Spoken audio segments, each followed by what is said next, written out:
Hello and welcome to the Billionaire Index by the Daily Episode Network. In this episode, we'll be talking about Mr. Rishi Agarwal, Mr. Santanam Muthuswamy and Mr. Ashwini Kumar.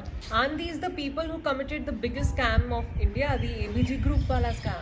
Yeah, a 3 billion scam in which the banks lent them money without any information, without any inquiries, and just lent them money. Didn't care about it as such. And they ran away with the bank's money. I mean, that's what you do when the banks are giving you free money.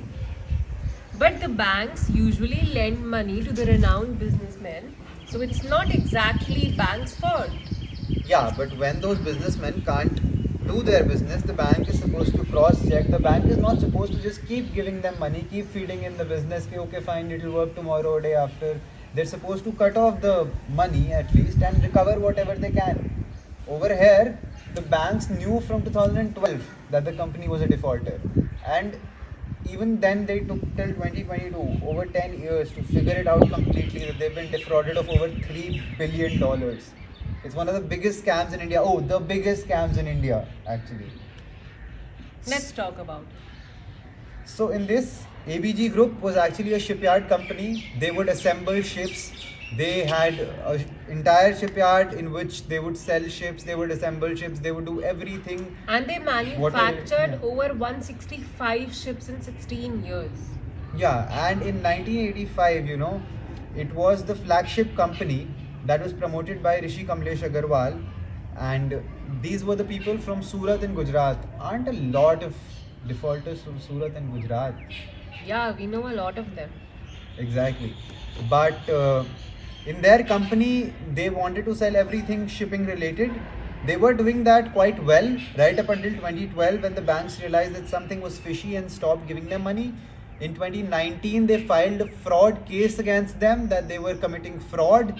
And right now, they have been not exactly found guilty. Their charges are still alleged, but they took their company's money and they've ran away. Yes, exactly.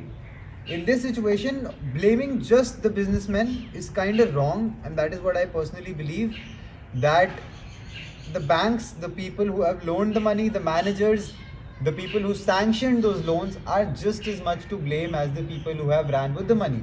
You can't just blame a businessman. The person tried to do something, he couldn't, he failed.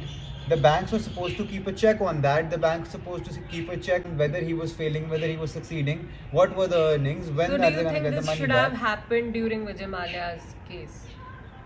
Because banks were giving him loans.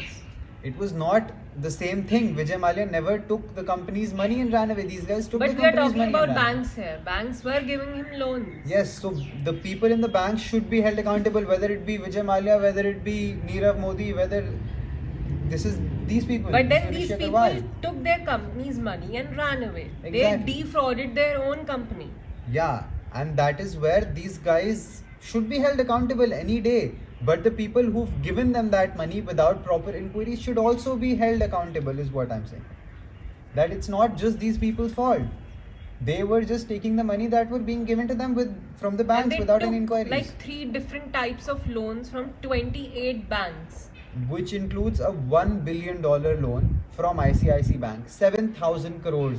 And ICICI did not even cross-check properly. They could not even figure it out if the person was going to pay back the money or not. Because this company was a renowned company. We are supposed to believe that a company is renowned.